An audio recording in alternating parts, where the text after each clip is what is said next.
Hey everyone, welcome back, and let's write some more Leetcode today. So today let's solve the problem Student Attendance Record 2. It's a hard problem, it's a pretty interesting one, and actually, I have a feeling some of you might not like my explanation for this problem because it's going to be quite different from the Leetcode editorial. So if you go through the Leetcode editorial, you'll see, first of all, the editorial is quite long. Ain't nobody got time to read all of that. Second of all, look at the code. There's just if statements up the ass, to be honest, if statements, everything going on. And I want to show you that actually this problem is even more simple than that.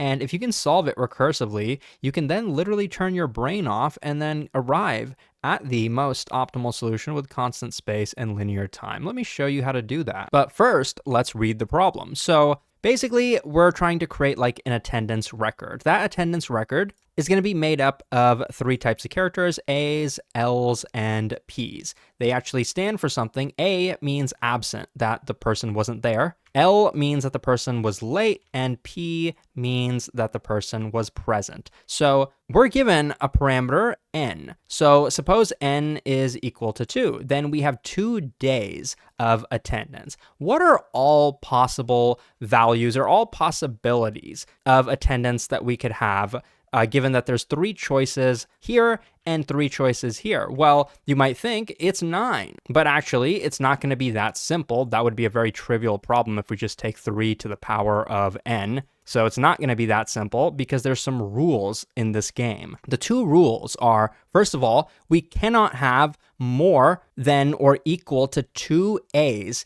in here. What that means is we can have 0 A's. That means we can have a L and a P. We cannot have double A. We could also have it in the other order, L A and P A.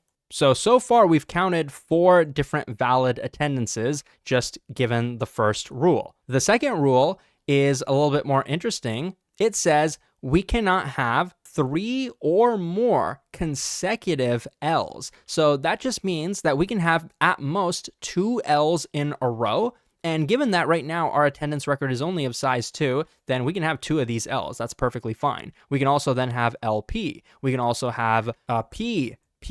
We can also have PL. So in total, we counted 8 valid possibilities given these 2 rules. So we can have an unlimited amount of P's, and the order can be whatever we want them to be. Pay very, very close attention to what these rules mean. This is a hard problem, so I'm not going to spend too much time repeating it, but if you don't understand them, then you really want to understand them. Okay, now given that I've solved so many problems before, immediately once I see this, I already know it's a dynamic programming problem, and the hint is here that the answer could be very, very large, because first of all, we're going to go down the backtracking path. Like, I guess I'm not 100% sure. I'm like 99% sure we can solve this with dynamic programming, and right now I want to build the decision tree, identify a subproblem, and then see if we can somehow apply caching to cache the result of certain subproblems. So let's get into that. Let's consider the case where n is equal to 4 because it's going to be kind of interesting. So think of it as we have like 4 slots that we're trying to fill. The order definitely matters. So in terms of like a decision tree, it would be a decision tree of height n. Each layer is going to tell us 1 character. So again, remember that the very naive way would just be to say, okay, A, L, P. A, L, P. And this is not like a bad approach. This might actually work. I didn't go down this thought pattern too much. Of course, we would have to validate certain paths. Like, for example, this path with 2 A's is not going to work. As soon as we get here, we stop. So one way to solve this problem would be to keep track of, 1, how many A's do we have? Like, first of all, we're keeping track of n, like we're kind of keeping track of which position we're at, right? So let's say I is the pointer for that. Or you could call it n, whatever you want to do. It's going to tell us where we're at, like how many slots do we have remaining. I'm actually not going to use the I convention in this problem because we don't really need to. I'm going to use the n convention that right now, initially, we have n equals 4. This is the problem we're trying to solve. If we pick a character, suppose we pick A, then the subproblem becomes n equals 3. We're trying to figure out how many attendance records we can get where n is equal to 3. Of course, though, the characters we previously picked do matter, so the way to keep track of them would be to, 1, keep track of how many A's we have. And we know that the number of A's is going to be either 0 or 1. If we ever picked 2 A's, why would we go down that path anyway, right? That's why I'm saying don't go down this path. Never have 2 A's. So the state of this is going to be 0 or 1. The state of the other thing, L, is going to be 0, 1, or 2. It can't be 3. We can't have 3 consecutive L's. So if we ever got to a case like that, like here, we would not do that. Of course, though, suppose here we pick 2 L's in a row. Here, this parameter is equal to 2. Great. Then we have actually a couple choices. We can pick A, we can pick P. And when we do that, the number of L's is not going to stay 2. It's going to reset down to 0. So it's kind of like a state machine. The state of L can go from 0 to 1.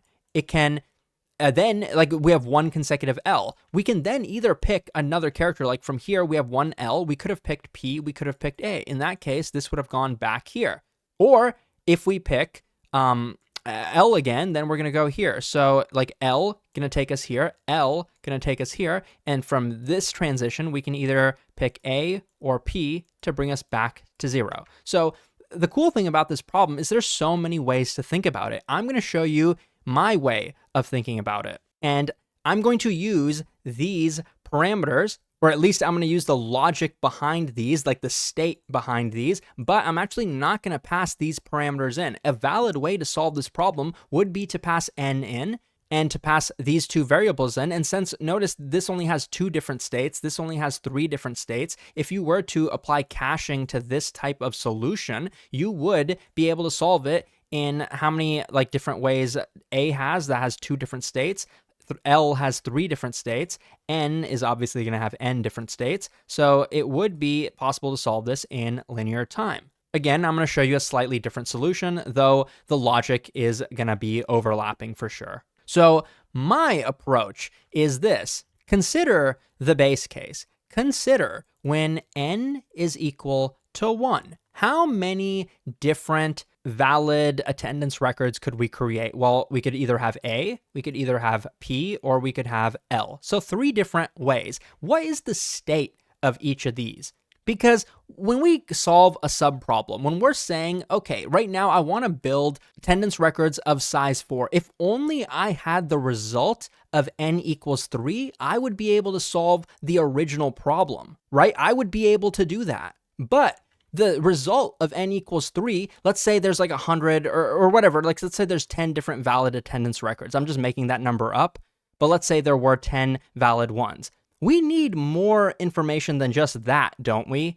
Because that doesn't tell us enough. Because, okay, I have 10, so am I allowed to choose an A, a P, and an L? Because if that's the case, then I can basically just take this result and multiply it by 3. Remember, that's the naive way. We need more information. We need to know what is the state of these attendance records. We need to know how many consecutive L's they had, like preceding the position that we're at right now, and we need to know how many A's they had, because we need to know, can we choose an A? And we need to know, can we choose an L? We're always going to be able to choose a P. That's not really going to change much. But these 2 matter. So what I'm going to propose is this. The base case of this problem is this. We have a 2-dimensional matrix. We took those 2 things and we multiplied them together, and it's 6, right? Just kind of like I showed earlier. And so we're going to fill each of these in. Of size 1, like attendance records of size 1, how many can we create that have 0 A's and 0 L's? Well, that would just be a single P, right? So I'm going to put a little 1 over here. How many could we create with 0 A's and a single 1? Or a single L, sorry. Well, probably just 1. It would just be L. How many can we create with 1 A and 0 L's? Probably just 1. How many can we create with 1 and 1? We can't. If it's of size 1, we can't have 2 characters in it, right? So this is going to be 0, and the rest of these are going to be 0 for the same reason. So this is the base case. Now you tell me, how can we solve the next problem? Because if we can create a mathematical formula, my favorite subject, if we can create a mathematical formula to go to the next level, then we've literally solved the problem. Not only have we solved it recursively, but we've solved it in dynamic programming bottom-up fashion. And not only that, we have solved it in constant time, no recursion needed, because notice that for us to solve the next problem, we only need the previous problem. The memory that it takes to store this is just 6 variables, right? Or a 2D array of size 6, whatever. I'm actually going to use a hash map for this, but I think it's easier to visualize as a 2D array. But like, again, that's going to be very efficient in terms of space. So I'm here to show you there is it's not trivial, but there is a math formula for that, and it's actually very intuitive. So that's exactly what I'm about to show you. So I'm still going to use the idea of choices. We have 3 choices. We can pick a P, we can pick an L, or we can pick an A. So we know that with n equals 1, there's 3 different attendance records that we could create. In what case would we be allowed to pick a P? If we have 0 A's and 0 L's, are we allowed to pick a P? Yes, that's true, right? We're allowed to pick a P, because this basically means that we have just a P, and now we're allowed to take another P, and this would be the new attendance record of size 2. So we're just taking this position, and we're going to take this value and add it to that position. We're going to put a 1 here. In what other case would we be allowed to pick a P? I guess let me go ahead and color code this. So this is where we're picking P, so we're going to put a 1 here. But what other case would we be allowed to pick a P? If we have 0 A's and a single L, we are allowed to pick a P. That would basically be this sequence. And if we do that, where would we add that value to? Would we take that 1 and add it over here? I'm here to tell you that that's a very simple mistake to make. I was actually making that mistake, and then I realized it as I was debugging my code. Why would we put it here? Because remember, L's are consecutive. If we had an L, like this is the position where we had 1 consecutive L, and now we have a P. Now we don't have a consecutive L, right? So we're going to take this value as well and put it over here, because we had 0 A's. That's what this implies. We had 1 consecutive L, but now we added a P, therefore we have 0 consecutive L. So we take these 2 values and put them over there.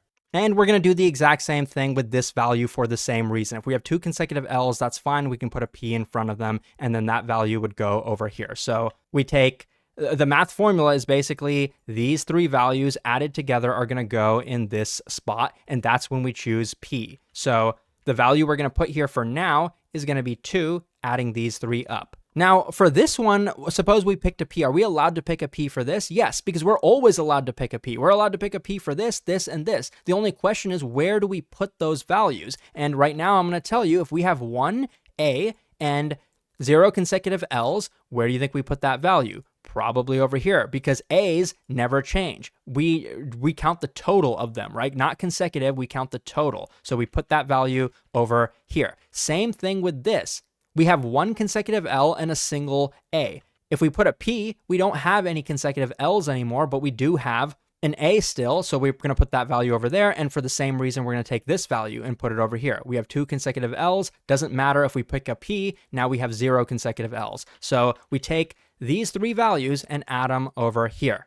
And for now, we're just going to have a 1 there. This is the result of us picking a P. It makes sense because if we had 3 different sequences, A, L, and P, and if we put a P in front of each of them, we still have 3 different sequences. Okay, now to get to the more interesting part though, now let's get to the part where we choose an L and then we choose an A. So let's start with L. Are we allowed to choose an L if we had 0 A's and 0 consecutive L's? Yes, of course we are. But where would we put that value? Well, if we had 0 consecutive L's and now we picked an L, we're probably going to have 1 consecutive L. So we take that value and put it over here. Put 1 over here. Are we allowed to pick an L if we have 1 consecutive L? Yes, we are. Where does that value go? Probably in the 2 consecutive L's spot, right? So now we're going to put that 1 over here. Let's just run through all of these and just think about it logically. What about this one? Well, it's going to be pretty much the exact same. The only difference is from this row and this row is that this has a single A. So if we have 0 L's,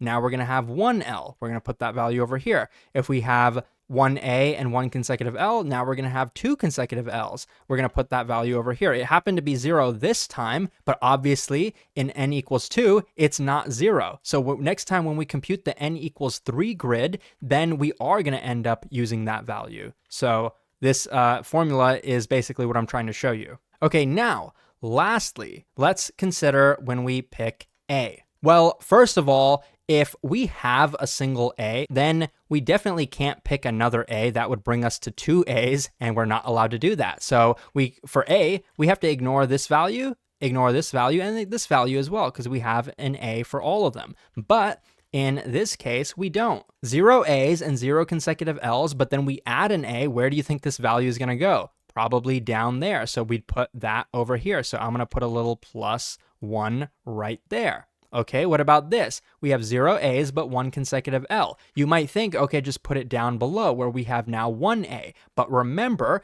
if we have 1 consecutive L and then we pick an A, now we have to reset the count of L back to 0. So this value would actually go down left. So we're going to take this and add it to this spot. So now we're going to put a little +1 over there as well. And lastly, this spot, 2 L's, 0 consecutive A's.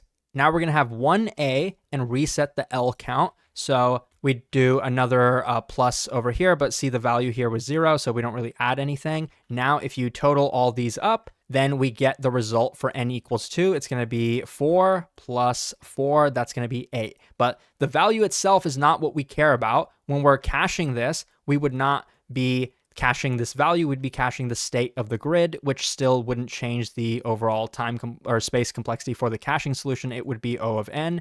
And I guess I'll go ahead and show you that caching solution, but I don't think it's any easier to code that up compared to the dynamic programming solution. So I'll show you both of those. The one thing I didn't mention earlier is that we do have to mod the result by this large prime number. I'm going to do that at the end because I think it just kind of overcomplicates the code, and I just want to show you the simple solution before we get into that. So first things first, I'm going to show you the recursive way, but I wouldn't blame you if you don't want to see this and you just want to see the most optimized way because they're really very similar. So the base case, like we talked about, is going to be this, n equals 1. Now, I could return a 2-dimensional grid, and honestly, I'm not even sure why I'm not doing that. If you want to do it that way, you can. I personally think it's kind of nice to see it in this way because I'm going to be very, very explicit. A is the first parameter, L is the second parameter. This is a hash map. The key of the hash map is going to be a tuple. The states are going to look like this, 0, 0, which is going to map to 1. And we're going to have, we're going to have 0, 1, which is also going to map to 1, like I showed earlier. And then we're going to have 0, 2, which is going to map to 0. Now I'm going to copy this row and just put it in the second row. Only thing we're going to change of the keys is adding 1 here. That means we have a single A. And for this, for the base case at least, we can have a 1 here, but we're not going to have a 1 here. Can't pick 2 characters. And here, it's already 0s. So this is basically the grid I showed you earlier. Now, what we want to do is, if we're not at the base case, we want to then solve the subproblem. We're going to recursive call n minus 1. We're going to get the return value here, and I'm going to call it temp. It's going to obviously be in the form of this. Now we want to compute our result. It's also going to be in this form, but I don't want to like copy and paste this and just set all these to 0. So in Python, I can do a little shortcut and set this to a default dictionary where the default value is going to be an integer and the default value is going to be 0. So now remember there's 3 cases. Choose P, choose L, and choose A. The P case is pretty easy. Remember, I'm just going to go off what I said in the drawing explanation, and it's basically each row. Like, we're going to take everything in the first row, add all of them up from temp, and then place it here. So let's do temp at 0, 0, temp at 0, 1, and 0, 2. And so now I'm just going to copy and paste this line because we're going to do very, very similar things except in the second row. This is going to be a 1, 0, this is going to be a 1, 1, and 1. And now is when we choose L. So L is the more complicated choice, but remember, just take a look at this grid up above if you forget. If we have 0 A's and 0 L's, and we pick an L in this spot, we're basically taking this value and moving it here because we had 0, 0, now we have 0, 1. We have 1 consecutive L. So this would be result at 0, 1 is basically gonna be set to the value at 0, 0. So from temp, I guess. So don't want to have any typos this early. So 0, 0 here. And if you don't want to like think about it, you could also just make this a plus equal. That's kind of why I set this to a default dict. It will allow us to do that even though we haven't inserted this key yet, because if you don't want to like keep track of which keys we've already used before, you can do it that way, but I guess I don't need to here. That's what I'm going to set this to. And also the value right below it, if we had 1, 0, if we got an L, we'd be at 1, 1. So I'm going to copy and paste this exact thing, and I'm going to set this to a 1, 1, and I'm going to set this to a 1, 0. There's also, from here, we can pick an L. That would move us over here. So what I'm going to do I'm going to copy and paste this just to make it easier to type out. I'm going to say 0, 2 would just be set to whatever 0, 1 happened to be. And 1, 2 is going to be set to whatever 1, 1 happened to be. And yeah, at this point, you don't really have to think too much. And lastly, let's go down to when we choose A. This one is going to be relatively simple because we're only allowed to choose an A if we have 0A. So we're going to take this value, and this value, and add them up, and we're going to place it here, not in the other spots, because remember, regardless of how many L's we had, if we pick an A, now we're going to have 0 consecutive L's. That's why we place the value down here. So I'm going to just put one single math formula here, result of 1, 0. And this time, actually, we do need to do the plus equal because you can see this key has already been used. We don't want to reassign it. We want to add to it. And what we're going to place is those 3 values. And I think actually we can just copy and paste this row up above. So that's what I'm going to do because you guys know how lazy I am. So that's pretty much it for the brute force. So now just to finish up the code here, you could say return the result. And then down here, we actually want to call this count function. So we'd say this return count. And we technically want to, so this is going to return a hash map. We want to get all the values from that hash map. So we can say dot values, and then we want to aggregate them up so we can sum them up like this. And not only that, but we actually want to mod this by this big number over here. So in Python, this actually works. Now, the most correct way to do it, though, would be to also take this mod over here, and up above, we'd need to set the mod here. Like, since we're aggregating these values, we're going to mod this. And the most correct way would actually be to wrap these two in parentheses as well. So like this, because anytime we add 2 numbers, they could be overflowing. So we always want to make sure that we mod them. I mean, 2 individual numbers won't overflow, but 3 could overflow. So that's why we do it this way. But again, like this is just a bunch of boilerplate. Like I don't really see the logic in this. I don't see the problem solving skills in this. So I wanted to save this for the end. And then over here, just a bunch of copy and pasting. Here, I don't think we need to. We're just doing basic assignments. So nothing's going to overflow over there. But down here, we should probably rewrite this like this so that we can then mod it like this. So I'm going to wrap this guy. And yeah, it's just going to be a lot of nested parentheses at this point because it could overflow at any point. So I'm going to mod the entire thing. I'm going to mod these 2. And then I'm also going to mod these 3. So in here, I'm going to have the mod as well. So quite a bit of modding. And the one place I actually forgot is here. We should, instead of like doing this, like the functional programming way, we should like have a loop and explicitly add these up and then mod them. But at that point, I just think it's too much boilerplate. If I was your interviewer, I would not have you write out all these mods. It's kind of a waste of time. I want to show you that this code is correct, so I'm going to run it, but I'm not going to submit it. So you can see it does pass like a few test cases. It won't pass the submit, I believe, because we haven't added caching to the solution. Very easy to add caching. You guys know how that usually goes. Add like a hash map up here. That's the way I like to do it here. If n is already been cached, go ahead and return the result of that. And down here, before we return, go ahead and throw the result in the cache before we return it. So pretty easy to do that. I'm going to go ahead and submit this now. And as you can see on the left, it works and it's pretty efficient. If you wanted to see the non-recursive way, I have good news for you because it's literally going to be the exact same. Because we did this the mathematical way, watch me cook. I'm going to keep the mod, and now I'm going to put the rest of the code below it, and I'm going to do this. I'm going to say, okay, base case is this, right?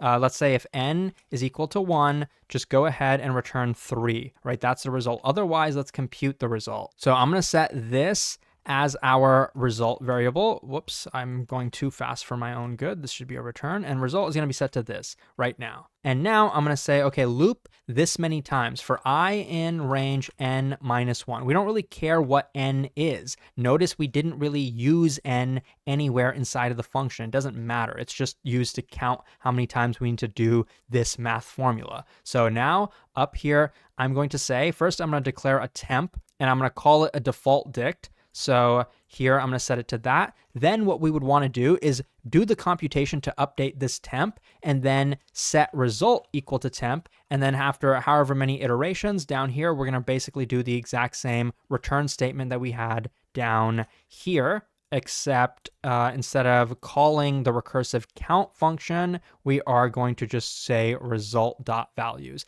Now, what I want to do, because you guys know how lazy I am, I want to just copy and paste this entire thing. I just want to save myself time, and since we already did the work, I just want to be able to copy and paste it. But you kind of notice that the variables are inverted. Look at what we've got going on down here. What we actually want to do is update temp. We want to set temp equal to the result of this, and we want these to be result. So I could go through this entire thing and just rename all of these. I'm not going to do that to you, because an easier way would just be to actually name this thing the result, name this thing up here temp, and then down here set temp equal to result, and then down here set temp.values, and then do that. So now the variables kind of don't make sense. That's unfortunate. If you really want, you can go ahead and update the variables yourself, but personally, I would save your time and do something a little bit more useful, because I'm about to show you that this code is actually going to work just the same. So over here on the left, you can see this code also works. It's about as efficient, though the memory is definitely more efficient. We don't have any recursion that we're worrying about. We only have this and this in memory at a time. Both of those are constant size. If you found this helpful, check out Leetcode.io. Thanks for watching, and I'll see you soon.